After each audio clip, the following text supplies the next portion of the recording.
Hi everybody, my name's Matthew, I'm the lead pastor here. Just wanted to let everyone know that the Guatemala team is back. They got back earlier this week, and so we're going to be hearing a few stories over the next few weeks from them. But really quickly, briefly this morning, Ben Sandberg is here, I think. Where's Ben? He's going to come up and just share a quick report back for us. So let's give Ben a warm welcome. Hi everyone, my name's Ben Sandberg. I was part of the Guatemala team that got back just this past week, the 21-person team. And I just wanted to share a quick story with you all this morning, just because I think a story is a great way to bring you all in on this amazing trip that we had. So I want to tell you about a boy named Wilson. I think we might have an image of him. Yeah, that's him up there. So Wilson is 9 years old, and the doctors told him that he would only live until he was 7. We're not sure exactly what his diagnosis is, but he can't walk, he can't really talk, he needs to be fed, basically completely taken care of day to day on all fronts. So the woman you see in the picture up there with him isn't his biological mother, but she's an elderly woman who never had children of her own and basically just completely gave herself to Wilson. She takes care of him, she does basically everything for him. And she even said to us and to our team that she would die for Wilson, die for this boy. And that really just rocked us because, you know, someone who's not even, you know, her biological son, right? It was pretty incredible. So basically where Cedar Ridge comes into the picture here is we actually helped start constructing a house for this family. They had an adobe brick house that, because of all the rain and storms down there, it's their rainy season, had partially collapsed. So part of our team went and we helped finish kind of removing all this rubble. We helped dig some trenches, basically just do some manual labor so that the actual construction process could happen. And Cedar Ridge actually provides the materials to actually build that new house. So it was just really a tangible way we could help her and help Wilson. But yeah, I just wanted to share that with you all this morning because I was talking to my mom about it when I got back, and she said something that really kind of stuck out to me. She was saying, you know, how incredible is it that this woman would give like Jesus and give like God gives to us, this boy who in a sense, right, can never pay her back as we would think about it. She was giving loving self-sacrificially, and you know, Wilson in the sense of how we think about it could never give back to her. And then in the same way, Cedar Ridge is able to come in and provide and be part of God's love to her. And it was just kind of this beautiful connection between our team, the people of Guatemala, you all here at Cedar Ridge, and God's love, and just this kind of beautiful connection of us all providing for each other and showing God's love to one another. So yeah, that's just the story I want to share with you all this morning.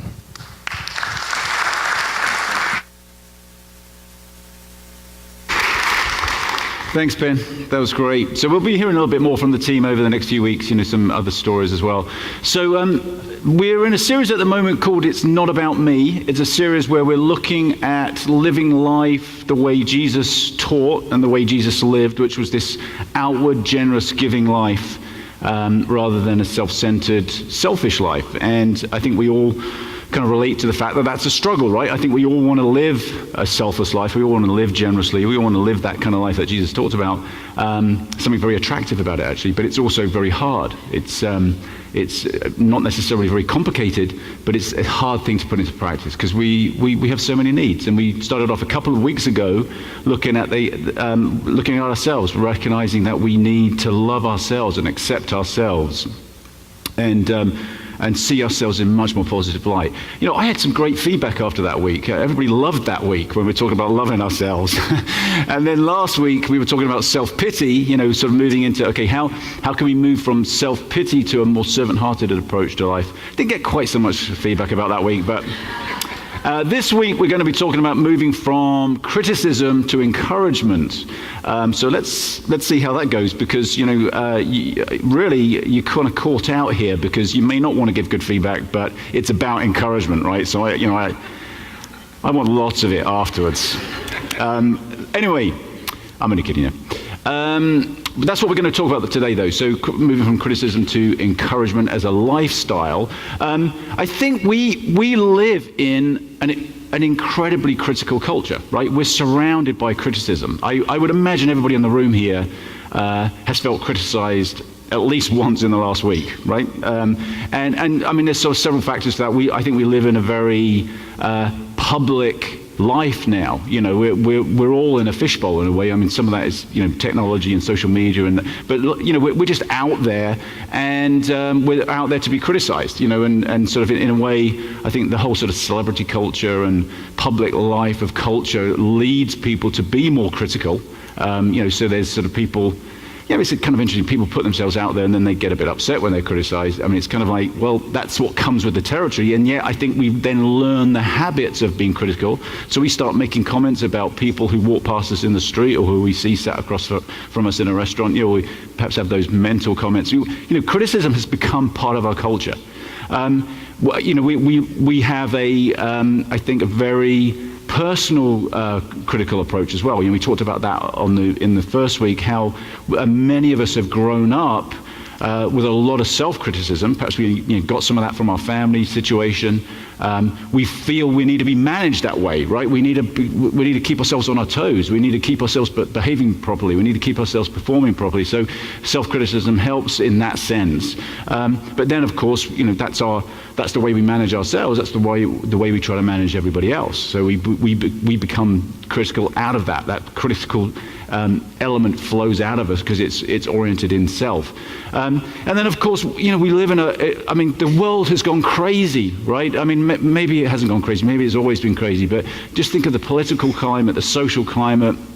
Think of the violence and the hatred and all the things that are going on, and then all the opinion and all the debate and all the angst and anger and all that's going on in our society at the moment. I think all those things, all that competitiveness, all that self-criticism, all of our own criticism, all the political culture, I think it's exhausting, right? Does anybody feel tired from everything that's going on, right? As a rhetorical question. It's exhausting, it's hard, right? It's really hard. And ironically, I think we are perhaps more than ever longing for encouragement, longing for it.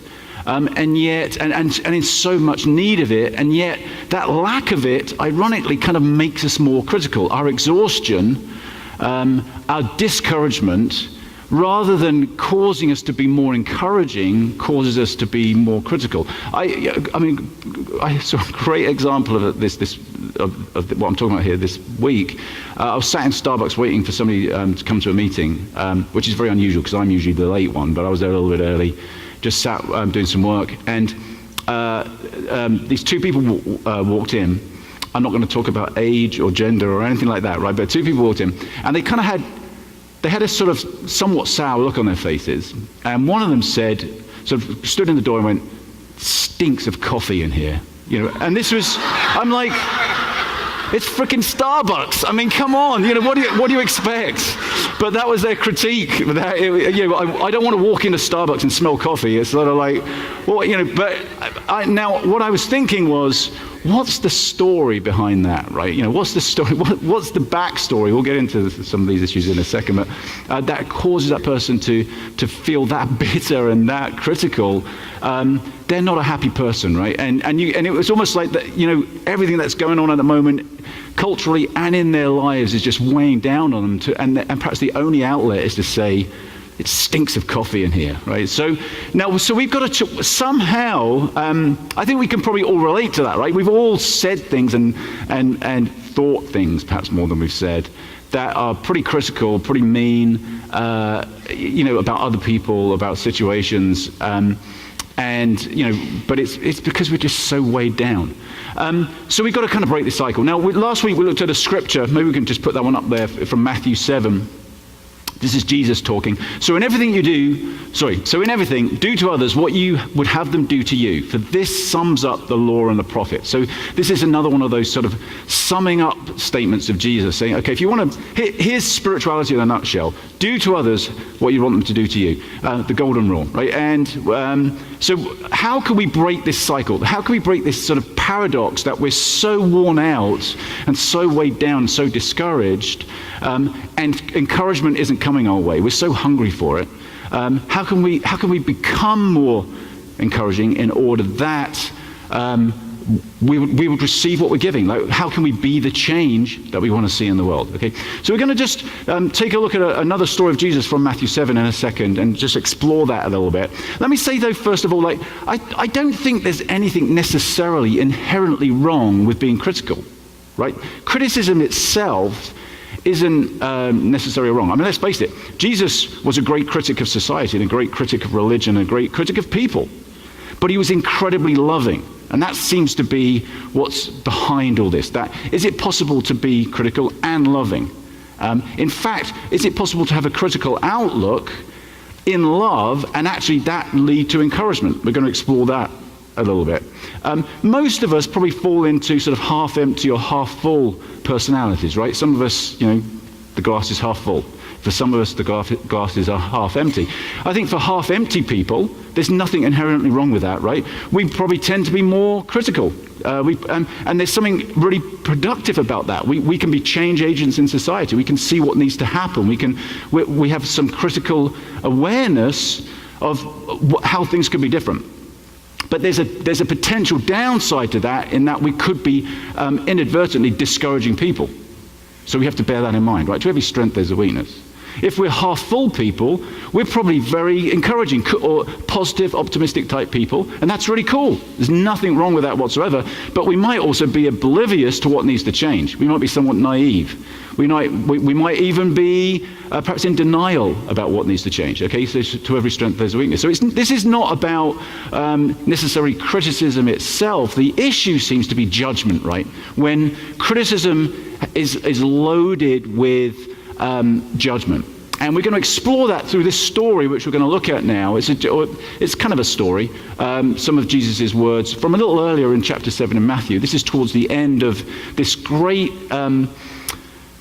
sermon of Jesus' called the Sermon on the Mount, where he talks about ethics and life as individuals and in community. It's just amazing stuff. And towards the end of it, he says this: "Do not judge, or you too will be judged." Okay, so that's a little bit of this treat others as you want to be treated. What goes around comes around. I mean, some people call that karma, right? In other words, what we put out there comes back to us. So do not judge, or you too will be judged. For in the same way you judge others, you will be judged.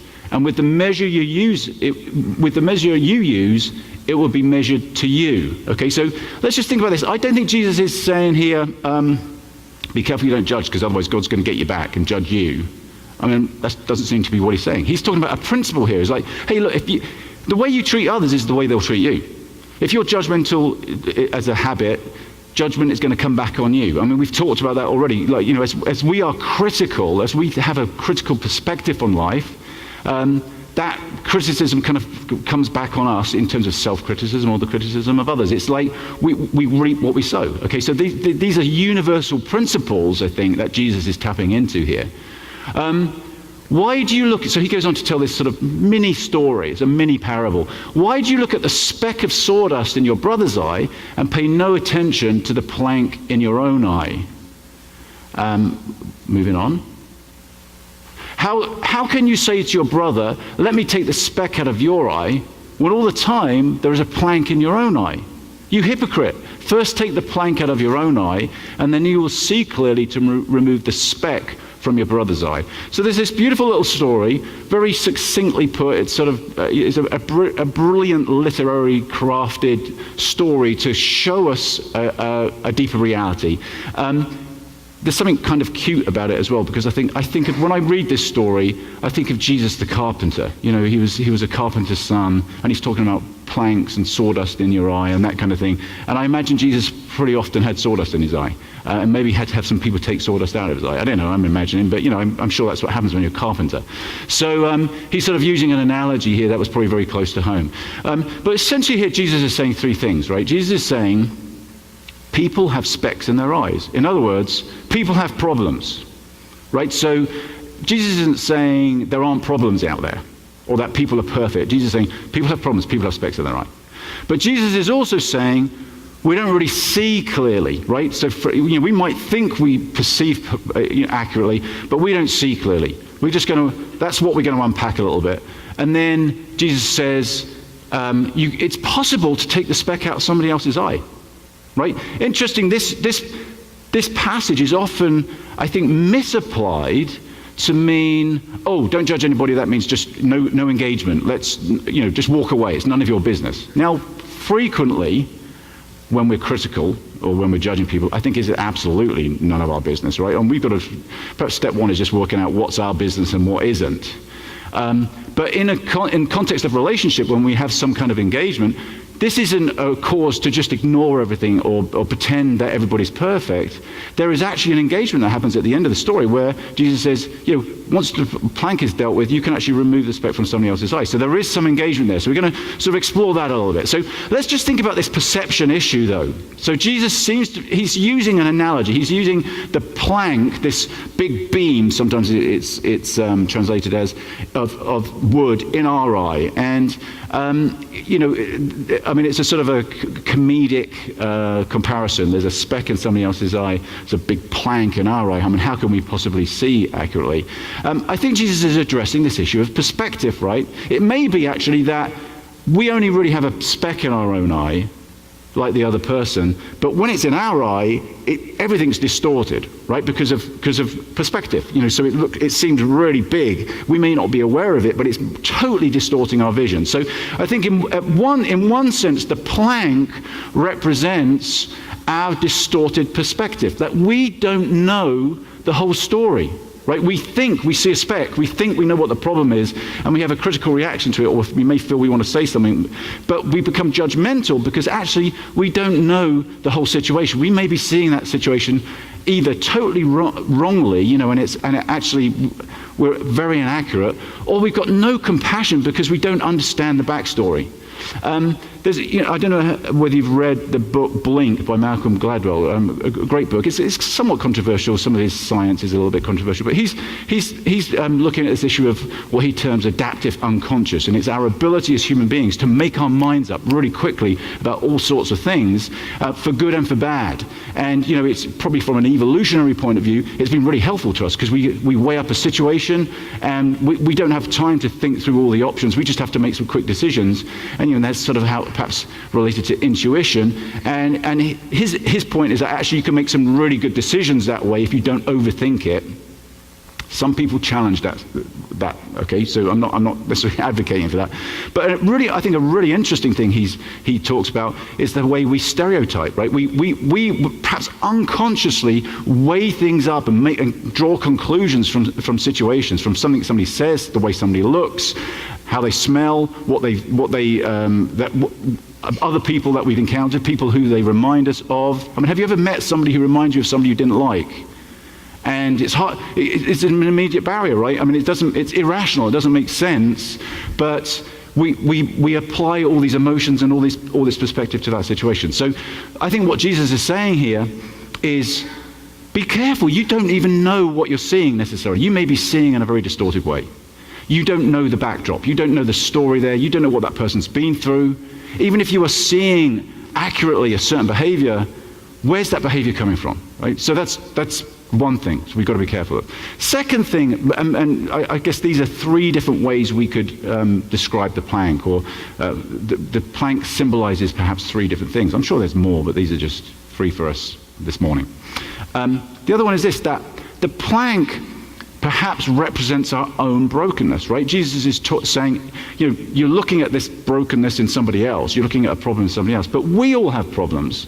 And those problems of our own distort our vision, right? So we might perceive defensiveness in somebody else, but actually perhaps it's aggression in us. We might perceive aggression in somebody else. They're attacking me. But maybe actually the problem is we're defensive. We might perceive hostility in somebody else, but maybe it's that we're insecure. And again, I think we can all relate to this, right? Where we've had some of those feelings, and we've worked out actually they weren't being mean. It's kind of coming from within. It's coming from me. And again, I think these are very quick reactions on our part. I think also we've seen that we've been treated that way, right? I mean, it's not hard for us, I think, in certain situations to realize that when we get criticized, when somebody lashes out at us in a meeting or they say something unkind in a moment, Very often it's quite easy for us to separate ourselves from that, thinking, man, they must have had a bad day, or they're feeling very insecure at the moment, or whatever it is.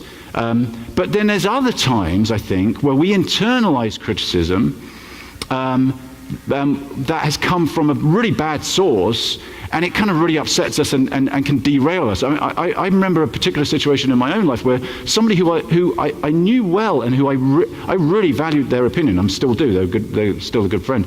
They said some pretty, I didn't even think they were unkind at the time, but they said some pretty devastatingly critical things about me that I really internalized, and it was to do with leadership or my lack of it, and you probably think they've got a point, but they said some pretty mean things, right? Or some very critical things.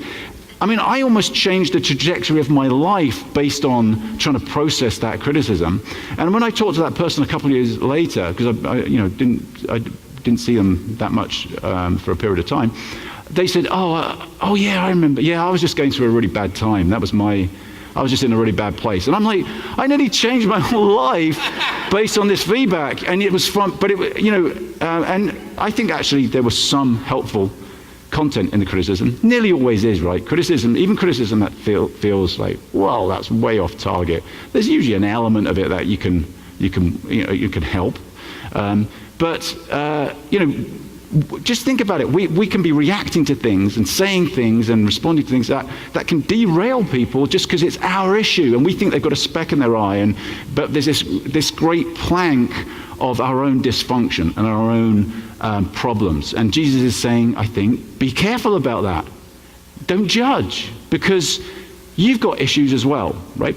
Now the third thing is, I think, it's sort of again related to our own brokenness. Is Jesus just seems to be saying outright, don't be a hypocrite. The plank represents hypocrisy. The plank represents our lack of awareness, or perhaps even our lack of willingness to address our own issues. He says, take the plank out of your own eye first, and then you can address issues in somebody else's life. So what exactly does that mean? Well, I think it means address our own issues, recognize that we're broken too. Even if we don't think it's obscuring our vision and obscuring our perception, addressing our own issues makes us more vulnerable, right? And when we become more vulnerable, when we address our own issues and recognize our own needs, we become more compassionate, and perhaps even more, we become more empathetic to others. So as we are honest about ourselves, as we are vulnerable about ourselves, suddenly that speck takes on a whole new context. Firstly, maybe it disappears altogether. Or it's like, it's a speck, so what? I don't need to say anything about that. It's not really that big a deal, right? Things, everything changes. Or maybe we can relate to that speck, relate to that brokenness in somebody else, relate to their struggle, relate to their problem in a much deeper way. Rather than it causing us to push them away as an other, we see ourselves as one. We see ourselves as together. We see ourselves as fellow strugglers, people with specks in common, right? And so empathy can grow as a result of us addressing our own issues rather than pointing out everybody else's. And what that does then, I think, is empowers us to actually be able to help somebody else.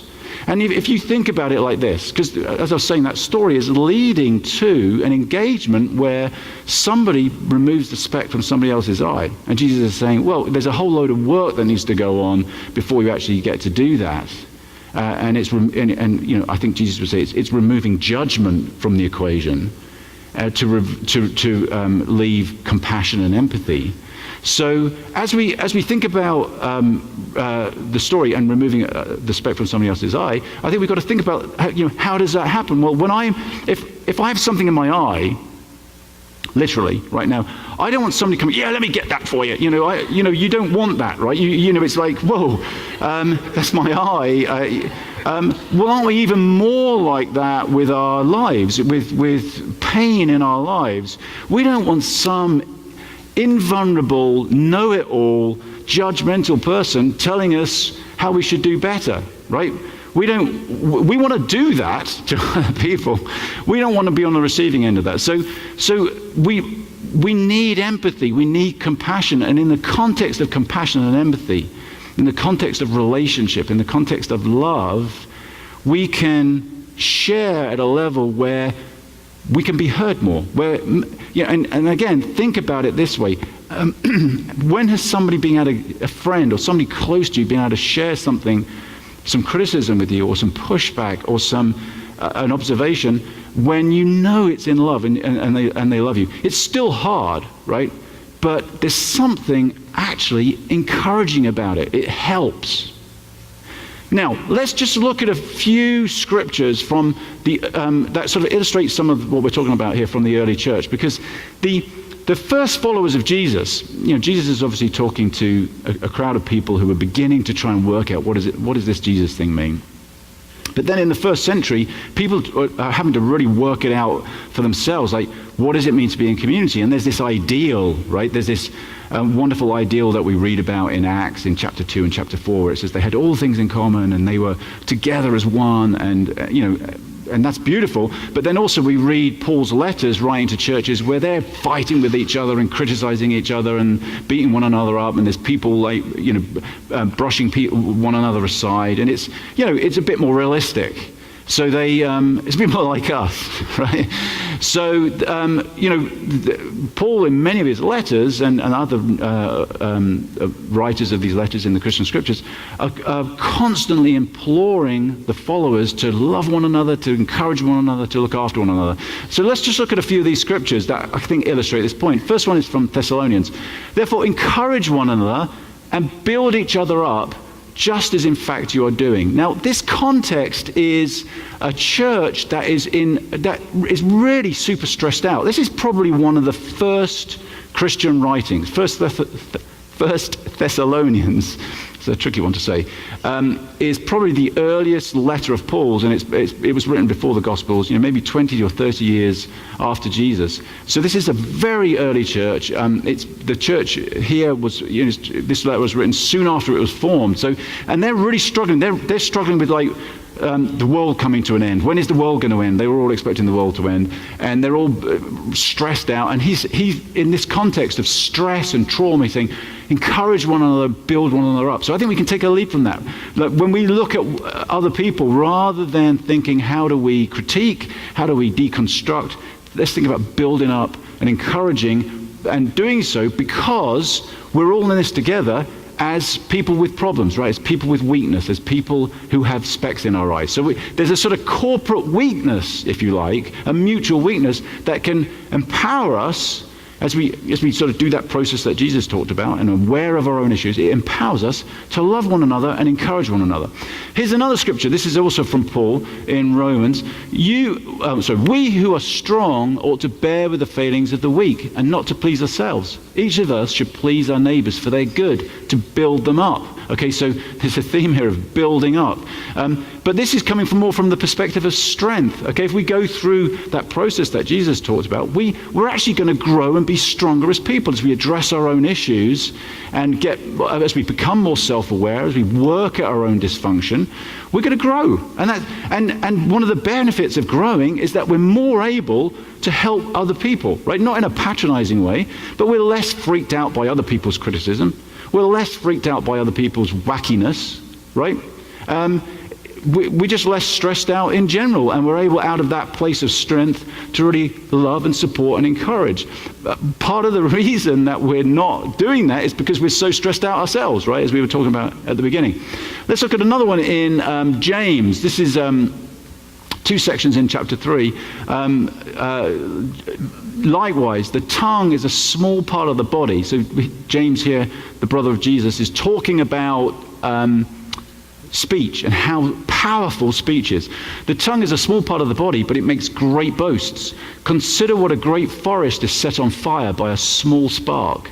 The tongue also is a fire, a world of evil among the parts of the body. It corrupts the whole body, sets the whole course of one's life on fire, and is itself set on fire by hell. I mean, we're talking about this dramatic language, right? He's talking about the use of the tongue. But he goes on to say, with the tongue we praise our Lord and Father, and with it we curse human beings who have been made in God's likeness. Out of the same mouth comes praise and cursing. My brothers and sisters, this should not be. Can both fresh water and salt water flow from the same spring? My brothers and sisters, can a fig tree bear olives or a grapevine bear figs? Neither can a salt spring produce fresh water. What he's getting at there, and I mean, he is milking the analogies there, right, and the metaphors. He's saying basically, look, we can cut people down with our tongue, or we can build people up with our tongue. And so watch speech. Be careful about our speech. And you think of how destructive speech can be. Think of how powerful it is, and yet how beautiful it can be. I mean, think of this. Think of the last time somebody said something really encouraging to you. Just that's came out of their mouth. They complimented you, or they encouraged your heart. Just think of how beautiful that was. Just think of how even unusual it is.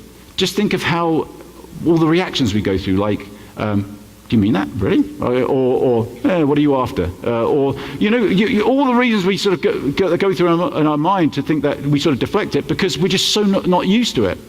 But we have that power to encourage and to build one another up. And then this isn't from the Christian scriptures. This is a proverb from the Hebrew scriptures, which I think is relevant in this case, though, too. Maybe we can look at that one from Proverbs. Faithful are the wounds of a friend, but the kisses of an enemy are deceitful. This gets at the issue where, in the context of love, in the context of connection to one another, we get to actually share at a much deeper level. We get to challenge one another in love. We get to in the context of empathy and compassion, we get to challenge, and this faithful are the wounds of a friend. I've talked a moment ago about a less than helpful critique I got from a friend, but I have multiple times through my life from people who I know love me, received feedback and input and help that has been painful and difficult, but it's been encouraging. It's built me up. It's the speck being removed from my own eye, right? And it's been done with love and compassion. And so that's where all this is headed. Let me just share with you three things that these are the sort of the Matthew's irrefutable laws of dealing with a critical environment. Okay, so it's from chapter 3 of my best-selling book on. Here's the first thing. So three. All people are nuts, right? So like, as we interact as a community, at work, in our families, in every situation where we feel critical, right? Let's remember these truths. All people are nuts. And so are we, right? We're nuts as well, right? So I think we spend a lot of time trying to rationalize people's behavior. Why are they doing that? It's just like, well, they're just crazy, but we're crazy. How many times have you done things and think, what did I do that for? Why did I say that? And sometimes we're so messed up, we sort of have an inkling as to why I reacted that way, but I don't really know. I need to do some work on it, and then we kind of put it aside and don't do it and carry on. But we're all crazy. Okay, so in one sense, maybe it's sort of easing up on one another and easing up on ourselves. Here's the next irrefutable truth. Everyone has a story. So if we just take these things into our interactions, everyone has a story. I mean, when that super annoying person criticizes you, or just acts in a way that makes you want to criticize them, or walks into Starbucks and says it stinks of coffee in here, everyone has a story, and we don't know the half of it. What do we know? I mean, I can pronounce judgment on that person that came in and complained in Starbucks, but I don't know what's going on in their life. People who have a go at me, or and I think maybe because so many people have had reason to have a go at me, criticize me in life. I've kind of built up this more sort of a perspective of doing some of these things, thinking, man, there must be some major issues going on in their lives, because it's clear I'm not the problem. No, I don't mean. But you know what I'm saying, right? You know what I'm saying, that if we could have this perspective of knowing that we're ignorant to so many things, we don't know, right? We don't know what's going on. And then thirdly, everyone is doing their best. Okay, so people are nuts, everyone has a story, and everyone is doing their best. This last one I think is a little tricky, because when we could put the last parenthesis up, at least let's believe that. Right? This is where I think empathy comes in.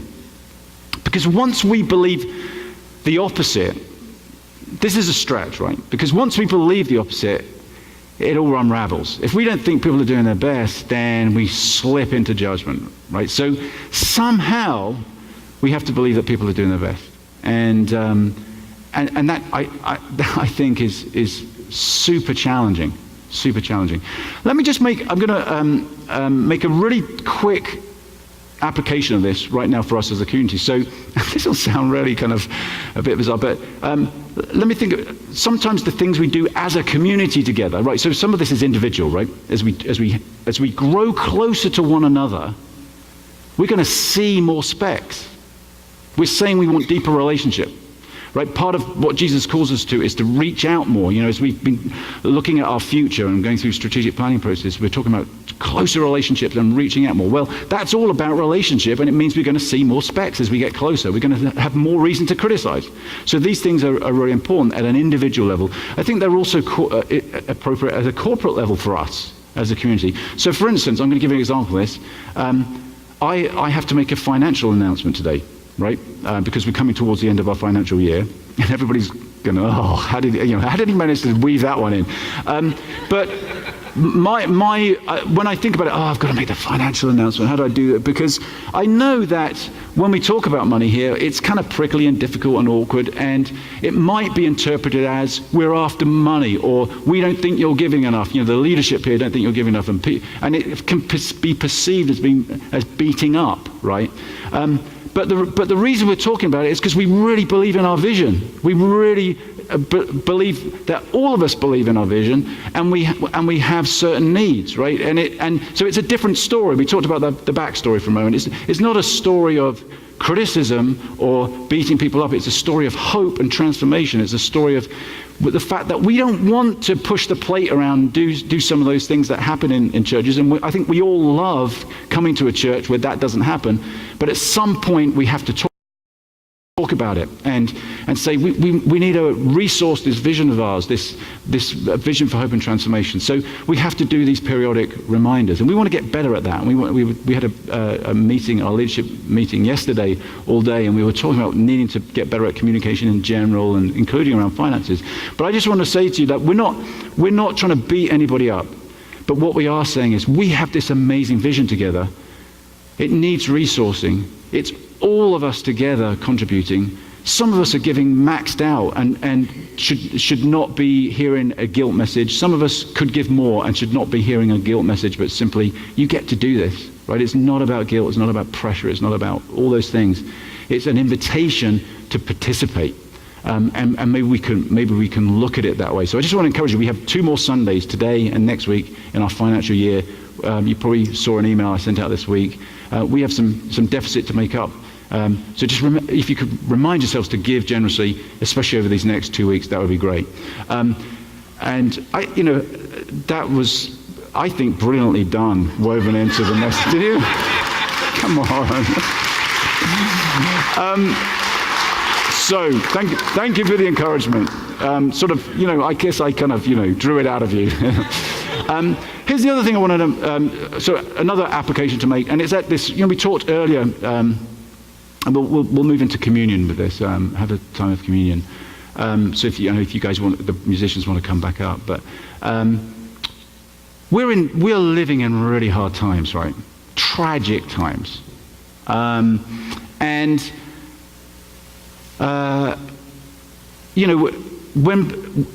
When people light torches and carry swastikas around and say the things that are being said, we absolutely need to stand up and speak out. You know, we were talking about this or praying about this last week, with like two huge challenges that we have, right? First challenge is we need to stand up and speak out.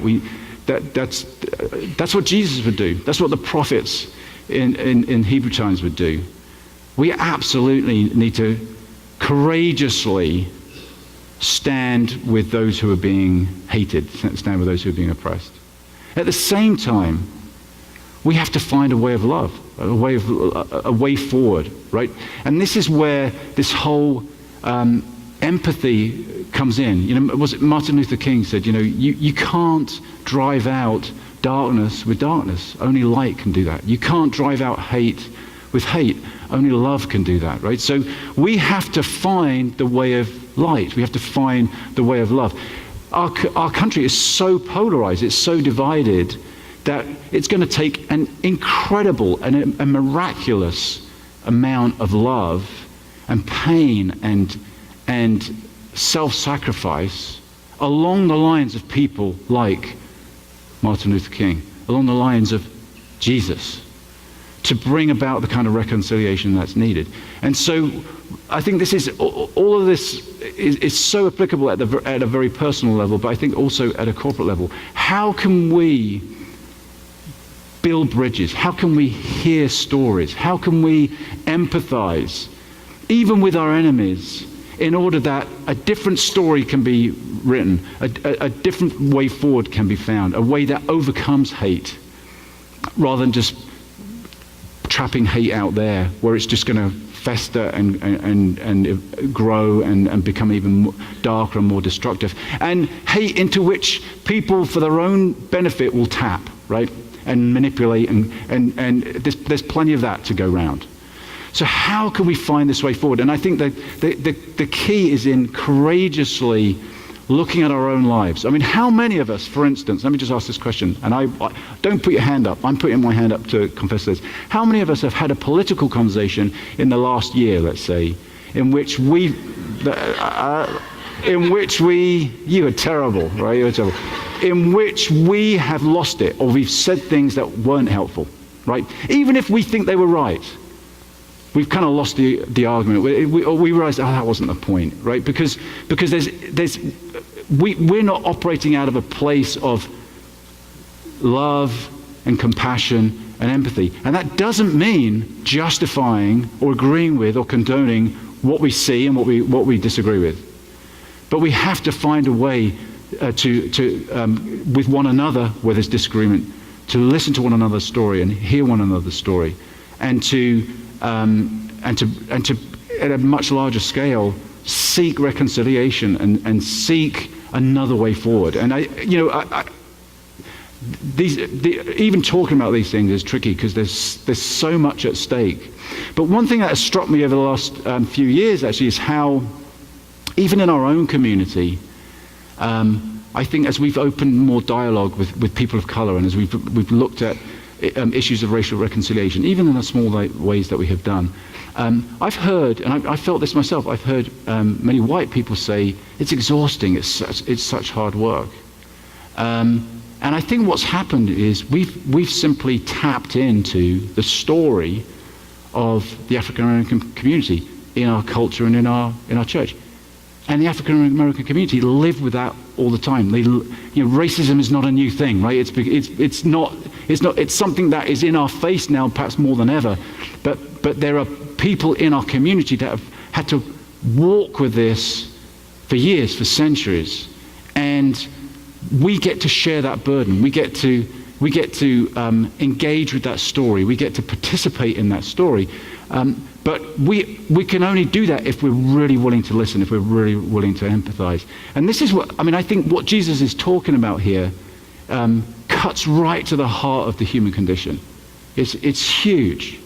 And if we can enter into it, and I was saying earlier, this is a beautifully crafted little story. There's something incredibly simple about it, where Jesus just asked these rhetorical questions. How can you do this when you've got that?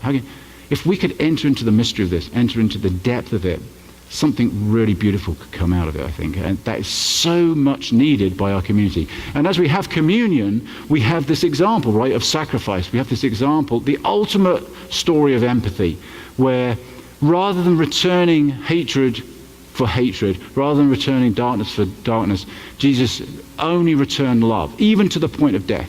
Jesus only returned love. And that love was so powerful, it brought Jesus back to life. That the sacrifice was so huge that it generates so much power of love that Jesus bursts back into life, because that's the true story of the universe. That's the real story of the universe. It's a story of love. God is love. Love overcomes. Love is what ultimately this whole thing is about. So we are this morning celebrating, not judging. We're celebrating encouragement. We're celebrating love. We're celebrating empathy. We're celebrating our need for it, to receive it, and we're celebrating our need to give it. So our desire to give it. So as we come forward, let's bear that in mind. Let's think about, as we take the bread and wine, let's think about how can we move from criticism to encouragement, even when that means talking about issues, problems. How can we become more empathetic and build bridges?